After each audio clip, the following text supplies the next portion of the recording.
오늘 종제를 모시는 고 이양주 원주 양께서 천도제를 모신 것이 진짜 엊그제 같은데 벌써 종제가 되었습니다. 그 부모님들 천도제 모시다 보면 49일이 좀 긴 것 같은데 정말 빠르게 지나갑니다. 해보신 분들은 다 느끼고 공감이 될 것입니다.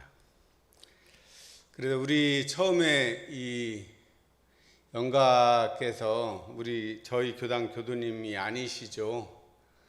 우리 현산 김성윤 교도, 세타원 최세정 교도님,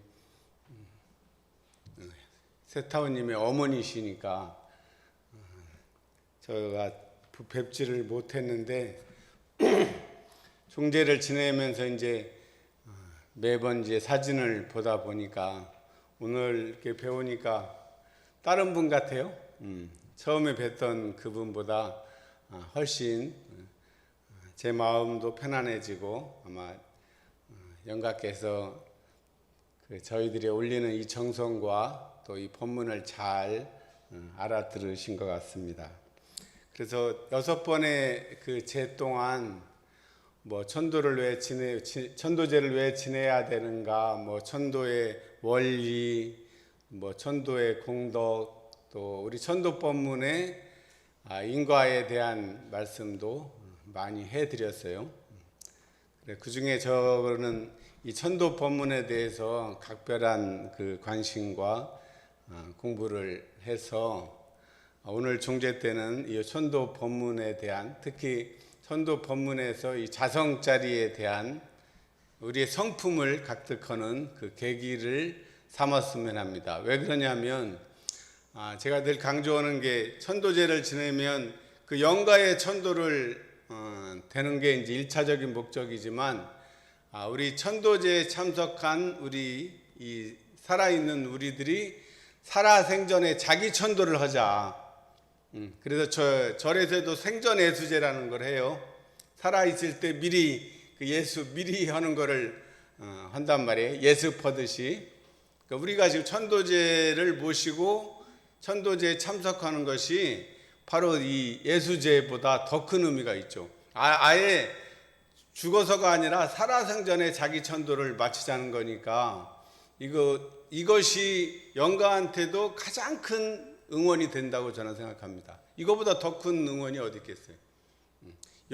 당연히 그 살아생전에 자기 천도를 하는 이 기운에 따라서 영가에게도 엄청난 응원이 될 거라고 확신을 해서 제가 열반기념제 때도 원래 천도 법문을 읽지 않는데 그런 뜻에서 저는 열반기념제 때도 천도 법문을 늘 모셔드리고 있습니다. 자, 아까 얘기했듯이 천도 법문은 모르시는 분은 대종경 천도품 5장을 보시면 그게 천도 법문이에요. 거기다 이제 그 뒤에 어미만 이제 조금 이렇게 존칭으로 바꾼 것이고, 그래서 저는 그 천도 5장 그 천도 법문을 많이 이제 하다 보니까 거의 다 외우지만, 그래서 이 학부 때랑은 이 천도 법문 가지고 자기 천도 거기에 자기 이름을 붙이는 거예요. 문향어영가시여.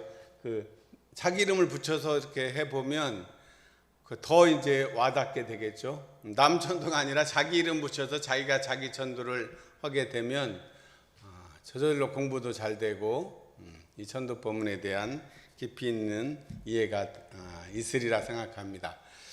자, 그래서 천도 법문은 크게 4단락으로 되어 있어요. 첫 번째가 이 인과의 원리를 밝혔죠. 인과하면서 업에 대한 얘기도, 천업과 정업 얘기도 거기에 들어 있고요. 두 번째 단락은 요 자성, 성품자리에 대한 말씀이. 이게 다 중요하지만 두 번째 단락이 저는 핵심 중에 핵심이라고 생각합니다. 이 성품자리를 확연히 깨달아 알으셔야죠. 첫 번째 인과도 이 자기가 짓고 자기가 받는 이 이치를 확연히 깨달아 알으셨나 그랬죠. 그냥 깨달아 알지 말고 확연히라는 게 확실하고 그렇게 확연히, 확실하고 자연스럽게 그냥 깨달으란 뜻이에요. 이 성품 자리를 확연히 깨달아 아는 게 두 번째고요. 세 번째 단락은 새 몸을 받는 경로에 대해서 밝혀주셨어요. 그리고 네 번째는 이제 마지막으로 더 한 번 더 당부를 하고 마음을 더 견고히 하셔서 만일 홀이라도 애착 탐착을 여의지 못하고 보면 자연히 악도에 떨어져 가니까 한 번 이 악도에 떨어져 가고 보면 어느 세월에 또다시 사람의 몸을 받아서 성현의 회상을 찾아 대업을 성취할 수 있겠느냐 하면서 더욱더 마음을 더 굳게 먹어요. 지금 이 종제 오늘 49일이 이제 중음에서 자기 몸을 옮기는 마지막 날이기 때문에 그 어느 날보다 중요한 날이잖아요. 그러니까 더욱 마음을 이미 다 견고히 했지만 견고히 한다는 게 뭐 흔들리지 않는다는 거죠. 그냥 아주 굳세게 고정이 돼 있어서 흔들리지 않는 신심 그리고 서원, 그 서원을 이론상 서원이라고 저는 이름을 붙였어요. 이론상 서원이에요. 이론의 유력을 얻고 이론의 체성의 합이라는 그 서원이 곧 성불재중의 대업이라고 할 수 있습니다. 그런 서원을 꼭 세우는 오늘 종제식이 되기를 축원합니다. 주보를 한번 보십시오.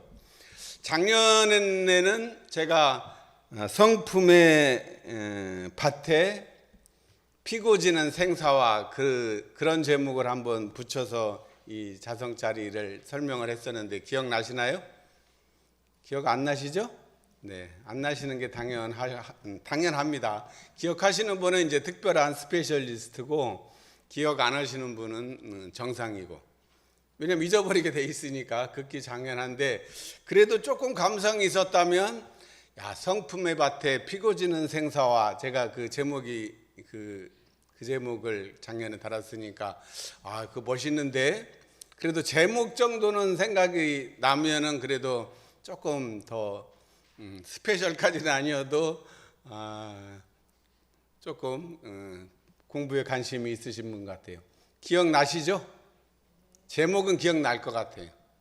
한번 상상을 해보십시오. 밭이 있는데 그냥 이런 밭 말고 밭에 꽃이 피잖아요. 근데 성품이라는 밭에 그 생사화가 낳고 죽고 하는 꽃은 피었다 졌다 피었다 졌다 하잖아요. 피었다 졌다로 1년 초 외에는 계속 또 피고 또 피잖아요. 그러니까 우리가 몸을 바꾸고 생사를 놔두는 게 그 성품의 밭이라는 큰 공간 안에서 피고 지는 그 꽃과 같아요. 그러니까 어때요? 내가 이 몸이 낳고 늙고 병들어 죽는 이 생로병사, 생사가 그러니까 진짜 낳고 죽어서 아무것도 없는 것이 아니라 변화라는 거죠. 변화.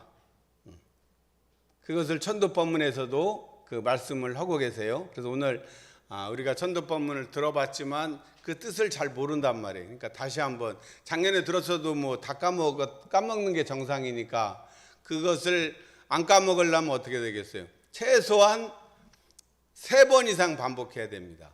우리 뇌가 기억을 하려면 똑같은 거를 한 번 갖고는 잊어버리고 2번도 잊어버려요. 근데 3번까지 반복을 하면 뇌에서 이거는 잊어버리면 안 되는 건가 보다 하고 이 방을 하나 줍니다. 이 방을 하나 줘서 이 기억을 장기 기억으로 이렇게 이동하는 방을 만들어 준다고 그래요. 그러니까 오늘이 작년에 한 번, 올해 두 번이죠.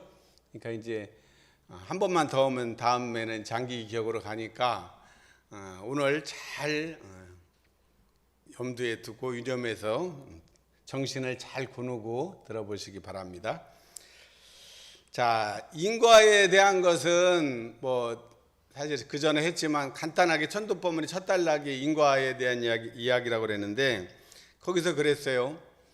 열반 전후에 후생길 인도하는 법설, 그럼 이원주 영가시어 첫 번째가 뭐였어요? 뭐뭐를 차려 부처님의 법문을 잘 들어서서 그랬죠. 뭘 차려야 되겠어요? 정신을 차리는.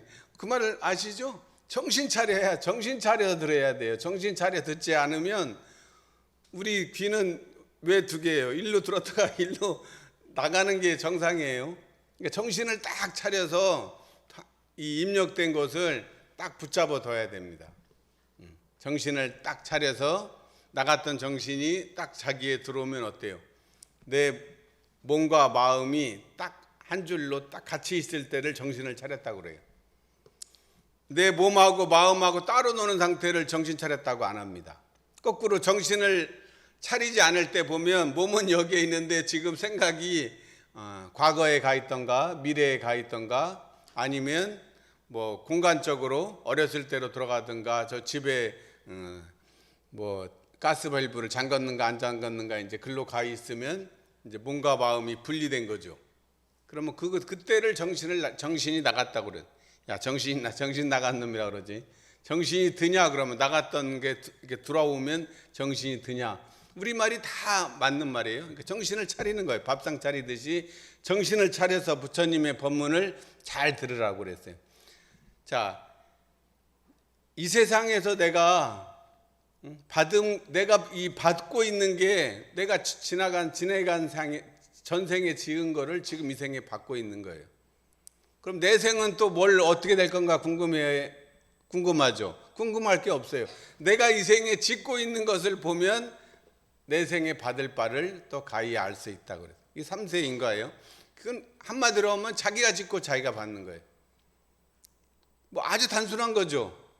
근데 만약 이게 이 원칙이 깨진다면 어떻게 되겠어요? 자기가 짓고 자기가 받아야 되는데 자기가 짓고 남이 받는다 이래버리면 이거 곤란하겠죠. 또 남이 지은 것을 내가 받는다 그러면 더 억울하죠. 근데 다행히 자기가 짓고 자기가 받아요. 아주 단순한 겁니다. 근데 부처와 조사, 범부와 중생의 차이는 뭐라고 그랬어요? 부처와 조사는 자성의 본래를 각득해서 마음의 자유를 얻은 사람은 부처와 조사고, 범부와 중생은 뭐예요? 자성의 본래와 마음의 자유를 얻지 못한 사람을 범부 중생이라고 그랬어요. 그럼 어때요? 자성짜리도 모르고 마음짜리도 모르는 사람은 마음의 자유를 얻지 못했기 때문에 저절로 생기는 천업, 이 생로병사의 변화라든가 이렇게 저절로 나이 들어서 어렸을 때 크고 자라고 늙고 병들어 죽는 게 그냥 자연스러운 이치잖아요. 내가 어쩔 수 없는 이치. 여기에 끌려서 무량한 고통을 스스로 자기가 짓고 받는 거예요. 지금 여기를 떠나면 사실은 그게 다 천업에 끌리는 거죠. 과거에, 미래에, 지나간 과거에, 오지 않은 미래에 끌려 사는 게 천업에 끌려 사는 거예요. 그러니까 인과는 어때? 자기가 짓고 자기가 받는다. 요 이치를 확연히 깨달아 아는 것입니다. 근데 우리 영각께서 살아생전에는 이 이치를 다 알지는 못했어도 제가 이분 이제 이 제사를 지내니까 우리 이양종 영각께서 37에 요즘 말로 하면 이제 남편이 돌아가셨으니까 과부가 된 거잖아요. 근데 애는 이나 미녀니까 4명이나 되죠. 남편이 일찍 가버리고 또 시어머니도 모시고 그래서 얼마나 힘들었겠어요. 그죠? 그렇다고 뭐 아주 부잣집이었다면 뭐 그래도 부잣집이어도 힘들 것 같은데 뭐 그러겠어요. 옛날 그러지도 못한 상태에서 그 이나 미녀의 자녀를 다 키우려고 하셨으니 얼마나 참 힘들었겠습니까? 더군다나 그 시어머니를 또 잘 모셔서 효부상도 받으셨다고 그러니까 지나고 보면 이 정도면 천업을 돌파한 거 아니에요? 그죠? 자기에게 주어진 그 환경을 뭐 원망을 그 당시에는 했을지 몰라도 결과적으로 이분이 그것을 다 극복하고 자녀들을 훌륭하게 키워서 그 도리를 다 했으니까 지금 오늘 이 제사를 이렇게 받을 수 있는 것 같아요. 그러니까 뭐 우리 그 중에 우리 세정님이 딸 한 분이 이제 엄불교에 인연이 됐지만 나머지 엄불교와 인연이 되지 아니한 뭐 오빠나 그 언니들도 우리 어머니가 잘 사셨으니까 기꺼이 이 제사에 같이 했지 만약 그러지 않고 책임을 다하지 않고 그랬다 그러면 뭐 이미 다 뿔뿔이 다 흩어졌겠죠. 뭐 그런 사람도 주위에 많이 봅니다.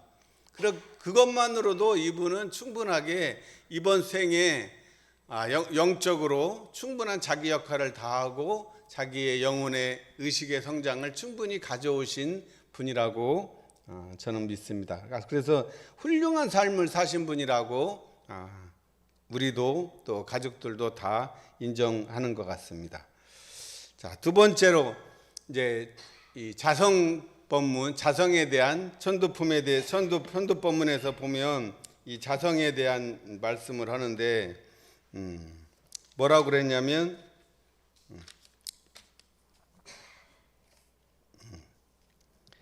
생사의 이치는 부처님이나 영가나 일체 중생이나 다 같은 것이며 성품자리도 또한 다 같은 본연 청정한 성품이며 원만 부족한 성품이다. 이렇게 전제를 해요. 그러니까 뭐예요? 생사, 우리가 말하는 낳고 변화하는 이 생사는 뭐 중생이라고 해서 뭐 중생은 당연히 생사가 있는다, 생사라고 하고 부처님이라고 해서 생사가 없는 게 아니에요. 부처님이라고 해서 그러면 안 죽지 않죠. 당연히 다 돌아가셔요. 부처님도 돌아가셨고 대흥사님도 돌아가셨고 우리들도 뭐 아주 넉넉하게 100년 후에는 이 자리에 있을 사람이 없겠죠. 있어도 걱정이지만 어쨌든 없을 거예요. 그러니까 다 변화하는 거예요. 똑같아요. 깨치든 못 깨치든 뭐 악인이든 선인이든 생사는 똑같다 이 말이에요. 그게 공통점이에요. 아까 차이점은 얘기했죠. 자성자리를 알았느냐, 자성자리를 알아서 마음의 자유를 얻었느냐 안 얻었느냐 그 차이만 있는 거죠. 그러니까 자성자리를 알아야 되겠죠. 결국은 자성이라는 게 쉽게 말하면 자기 성품을 자성이라고 그래요. 그러니까 성품자리를 알았느냐 몰랐느냐가 이 생에 이 몸을 받고 태어나면서 우리가 이 생에서 이 태어난 목적이라는 거죠. 이 생에서 그냥 뭐 재생명리만 추구하다가 가는 사람이 대부분이지만 그래도 이 자성자리를 하나 내가 깨치고 가야겠다. 그런 서원을 세운 사람이 우리 공부인이란 말이에요. 그게 우리 교도님들이에요. 그러니까 우리 교도님들이 내가 다른 건 몰라도 그래도 성품자리 하나만큼은 내가 본래 자리를 알아서 마음의 자유를 얻어야겠다는 그 소원을 가지고 산다는 공통점이 있어야 된단 말이에요. 그게 최우선이 되어야 돼요. 그러니까 우리도 보면 자칫하면 그걸 잊어버리고 교당에서도 보면 그런 그 본래 그것을 추구하기 위해서 우리가 교당에 다녀야 되는데 다니다 보면 이 무슨 사람 사이의 관계 뭐 이런 것 때문에 섭섭하네 뭐 이런 쪽에 이게 주객이 바뀌는 경우 있어요. 그러지 않아야 됩니다. 왜 그러냐면 이 본래 자리에 대한 이 구두심이 있느냐 없느냐의 차이예요. 구두심이 있는 사람은 그런 것이 있어도 그냥 그것은 그냥 파도 없는 바다가 있습니까? 그냥 잔물결로 생각하고 오직 한 길로 갈 수가 있어요. 그런데 그것이 본래 그 본래와 마음의 자유를 얻는다는 이 자리를 잊어버리면 그런 것 때문에 막 섭섭하고 뭐 해서 교단을 우리 자기 신심을 물러나는 사람을 제가 많이 봤어요. 그러니까 우리 모두가 오늘 이 종례식을 계기로 내가 참 교당에 다니는 게 자성의 본래와 마음의 자유를 얻기 위해 다니는구나. 이 소원만 하나만 딱 세워도 우리가 오늘 이 종제에 참석한 보람이 있을 것입니다. 자, 그런데 생사와 성품이라는 것은 왜 그럼 생사와 성품을 연결했냐면 생사는 공통적으로 부처님이나 영가나 일체 중생이나 다 같다고 그랬고 또 하나 같은 것이 있어요. 영가나 중생이나 그 부처님이나 같은 점이 또 하나가 있는데 생사가 같고 성품자리를 가지고 있다는 것이 또 똑같은 점이에요. 그러니까 그걸 쉽게 말하면 뭐 일체 중생 개유불성, 일체 중생이 다 불성을 가지고 있어요. 그러니까 뭐예요? 중생이 불성을 가지고 있으니까 당연히 부처님은 이 불성을 깨친 사람이고 중생은 그냥 불성만 가지고 있는 사람이고 이 차이뿐이에요. 뭐 근본적인 차별이 있는 게 아니에요. 태어날 때부터 너는 중생이고 너는 부처다 이게 아니라는 거죠. 자성자리를 깨치면 부처, 깨치지 못하면 중생이라는 것입니다.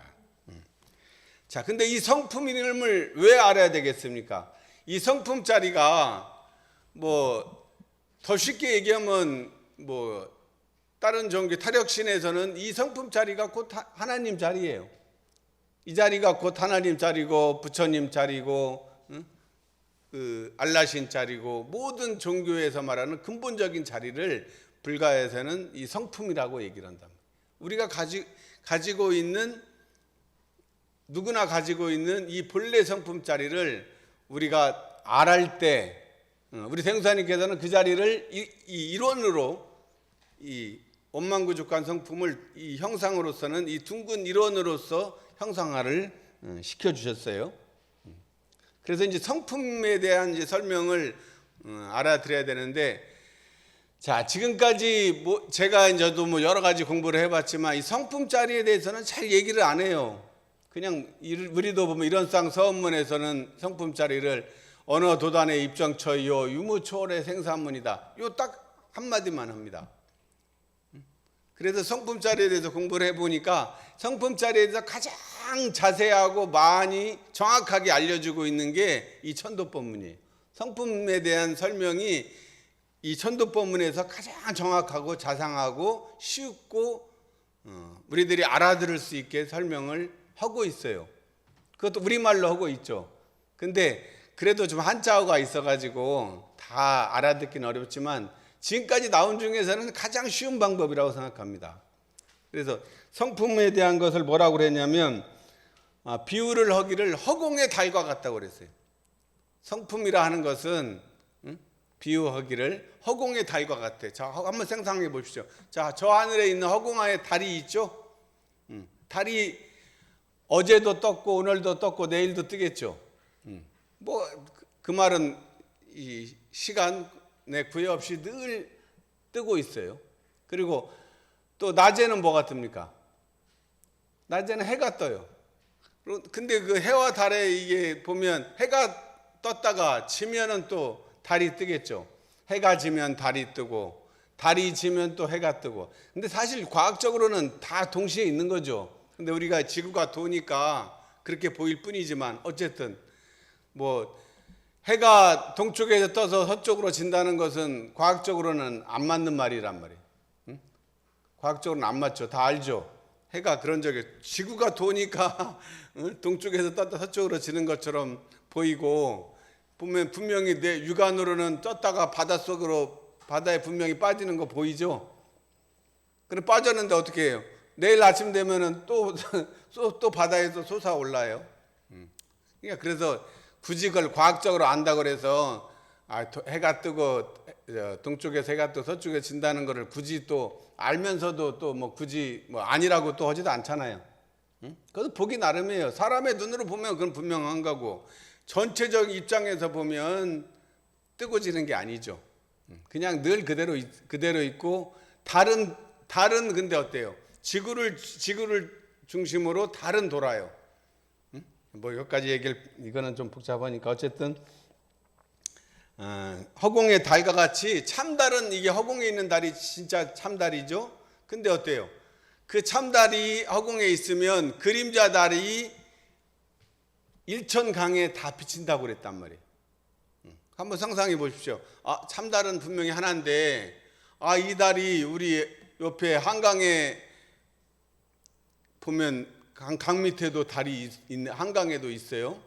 그럼 한강에만 있을 리는 없죠. 우리가 알고 있는 또 금강에도 달이 있어요.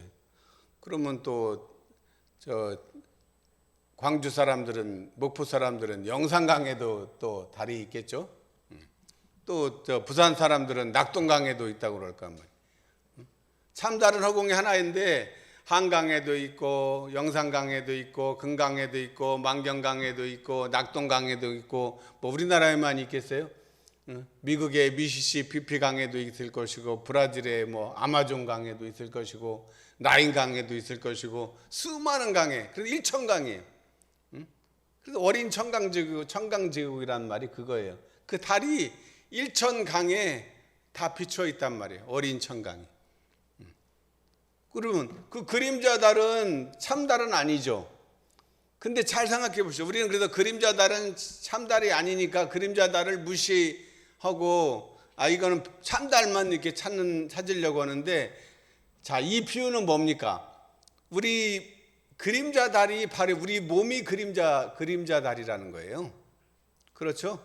그리고 우리 안에 성품 육의 참달이에요. 이 성품이란 참달이 있어서 우리 이 육신 이 수백조의 세포들이 다 움직이는 것은 수백 개의 그림자 달에 해당된단 말이에요. 그러니까 그냥 뭐 하늘의 그 비유만 생각하지 마시고 내 몸에 적용하면 나의 성품이 참달이고 내 이 몸이 그림자 달이라고 그렇게 한번 생각해 보세요. 그리고 그림자라는 게 나쁘다는 의미도 있지만 사실은 어때요? 그림자가 자기 몸을 그대로 보여주죠. 내 몸이 작은데 그림자가 긴겨등 있네. 어쨌든 자기 몸을 그대로 반영하는 게 그림자예요. 그래서 그림자를 보면서 우리는 어떻게 해요? 그림자를 보고 그림자를 진짜라고 생각하면 그건 어리석은 것이고, 누가 숨어 있는데 옆에 이렇게 숨어 있는데 그림자가 밤에 보이고 있으면 그 그림자가 있으면 어때요? 저 뒤에 그림자가 아니라 그 진짜 실체가 그 뒤에 있구나. 이것을 아는 사람이 지혜로운 사람이죠. 이 비유는 그걸 말한단 말이에요. 그림자달과 이 참달은 허공에 있는데 그림자달이 뭐 있나니, 이 비유는 바로 그림자를 통해서 그림자달을 통해서 참달을 보라는 거죠. 그림자달을 찾으면 위에 참달이 있겠구나, 이거 알 수 있잖아요. 마찬가지입니다. 우리가 육신이라는 이 그림자달을 통해서 그냥 육신으로만 보지 말고 그 성품 자리를 바로 보라는 뜻이 거기에 들어있는 거죠. 그래서 그 전제를 달고 뭐라고 하십니까? 성품이라 하는 것, 성품에 대한 얘기를 해요. 성품이라 하는 것은 지난번에 했죠. 제가 얘기하면 없고 그러라고 그랬죠. 한 이름도 한 형상도. 자, 이름도 없어요. 형상도 없어. 모양도 없다는 소리예요. 그다음에 가고 오는 것도, 거래도 없는 거죠. 죽고 나는 것도, 생사도 없고, 부처와 중생도, 그렇죠. 허무와 정멸도, 없다 하는 말도, 또 유도 없다는 이상해. 유도는 아니오라. 유도, 무도 아닌 그 자리예요. 그 자리는 기본적으로 모든 것이 다 끊어진 자리예요. 그걸 한마디로 하면 뭐예요? 어느 도단의 입정초다 그러죠. 그러니까 상대가 끊어진 자리니까 뭐예요? 절대란 소리죠. 절대 자리예요. 근본 절대 자리. 모든 천지 만물이 존재하게 하는 근본 바탕 자리다, 이렇게 볼 수가 있죠. 이 허공을 제가 성품이란 허공에 뜨고 지는 해와 달이라고 한 것. 해와 달도 사실 영원한 거지만 어때요? 그 해와 달이 있게 하는 것은 이 허공이 있기 때문에 해와 달이 있는 거죠. 해와 달이 그 이전에 허공이라는 이 근본 바탕이 있다는 거죠. 허공이 없으면 해와 달이 존재할 수가 없죠.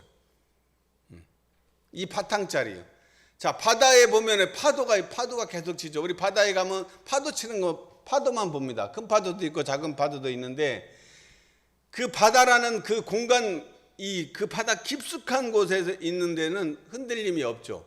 늘 침묵하고 부동한 그 자리가 있어. 그 자리가 있어서 그 표면에 파도들이 끊임없이 치고 있다는 것.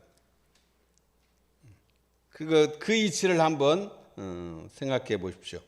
아까 성품의 밭에 꽃이 졌다. 봄이 되면 향기가 폈다가 겨울 되면 다 죽지만 또 다시 봄이 되면 다시 그 향기가 피는 그 자리입니다. 자, 그래서 그런 다음에 그 성품 자리에서 자성 자리를 또 뭐라고 했습니까? 자, 유도 아니요 무도 아닌 그것인데, 그 중에서 그 있는 것이 없는 자리로 끝나는 것이 아니라, 자성이 분별 없는 자리로만 보통 다른 데서는 이 없는 자리만 얘기해요. 근데 대웅사님은 자성의 분별 없는 자리도 있지만 분별 있는 자리도 있다고 하셨어요. 그러니까 실제로 우리 살아가고 있는 이 자리를 대웅사님은 인정한 거죠. 그래서 유도 아니요 무도 아닌 그것이나 그 중에서 그 있는 것이 무의와 자동적으로 생겨나. 그러니까 저절로 생겨난 거죠. 우리가 뭐 질문하면 우주가 언제 생겼냐, 뭐 언제 망하냐 이런 얘기하지만 사실 태어나고 보니까 저절로 다 있어진 거죠. 우주는 그냥 본래부터 그냥 있었다는 것이 이 동양 철학의 근본 관점이에요.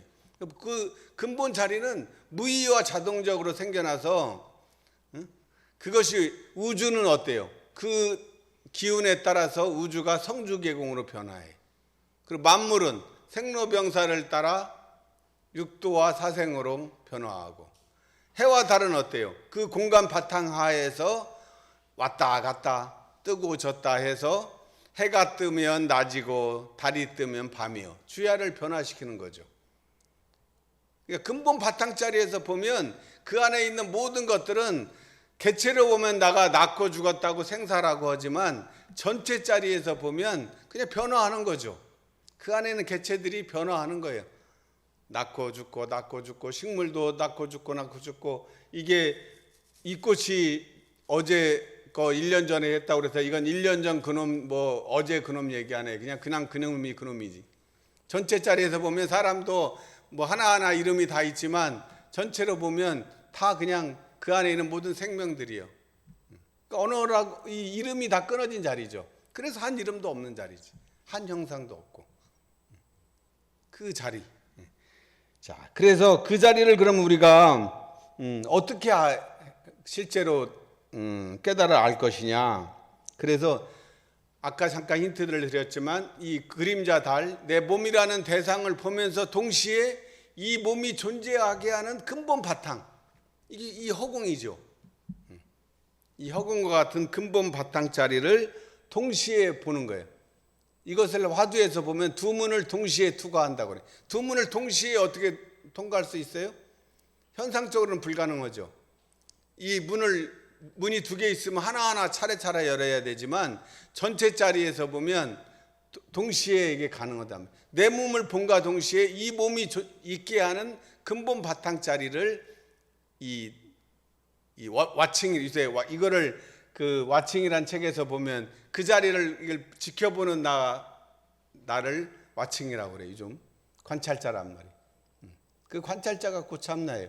그러니까 내가 움직일 때, 그래서 제가 유무념에 자기 얼굴 표정을 알아차리는 알아차리는 나가 있어야 자기 얼굴 표정이 알아차려지죠. 내 목소리를 얘기하는 것을 듣는 그 자가 있어서 그 한 자리가 있단 말이에요. 그 자리에 우리가 지금 듣고 고개를 끄덕거리는 그 고놈이 있으니까 한 물건이 있어서 우리가 지금 알아차리고 있죠. 깨우치고 있는 거예요. 그러니까 사실 우리는 늘 이미 다 깨쳐 있는 존재라는 거죠. 그런 의미에서 내가 곧 모든 존재의 근본 원인이요. 내가 없으면 이 우주가 없는 거죠. 그러지 않나요? 내가 있으니까 우주가 있는 거지. 내가 눈 감고 죽고 있으면 이 우주는 뭐 있어도 내 기준으로 보면 아무 의미가 없는 거잖아요. 그래서 이 두 문을 동시에 투과하는 사람이 정말 눈 밝은 사람이고 자성자리를 확연히 깨달아 아는 사람입니다. 그래서 아까 얘기했듯이 이런 서운을 세워야 될 때, 지금 그 새 몸을 받을 때는 탐진치가 끌리느냐 아니면 탐진치를 끌리지 않고 불보살 세계가 승하냐가 기준이에요. 보면 편두법문에 보면 탐진치가 승하고 보면 이 천업에 끌려서 무량구를 받게 된다고 그랬고, 만약 불보살 세계가 승하면 그곳에서 그 육신을 받아서 무량한 낙을 얻게 된다고 그랬어요. 그러니까 기준이 지금 탐진치 삼독심의 그 여부죠. 그래서 차검 한편에 착하지 말라는 것을 우리가 설성연은 오주에서도 강조하고 있는 것입니다. 그러므로 지금 이제 탐진치 쉽게 말하면 아까 추모 영상에도 얘기했지만 한 생각 청정한 마음이 순간순간 청정한 생각을 할 수 있을 때, 그래서 지금 어떤 생각을 해야 되겠어요? 오직 이 부처님 법에 의지해서 성불재중에 큰 원을 세우는 것이 지금 영가께서 경고해야 될 이런상 서원이라고 할 수 있습니다. 그래서 영가에게만 해당되는 게 아니죠. 지금 살아있는 내가 곧 지금 이 자리에서 이런상 서원을 더욱 굳게 세우시는 것이 영가와 나를 위한 진정한 천도가 될 것입니다. 오직 이런상 서원으로 대업을 성취하고 무량한 회복을 얻으시기를 축원드리겠습니다. 감사합니다.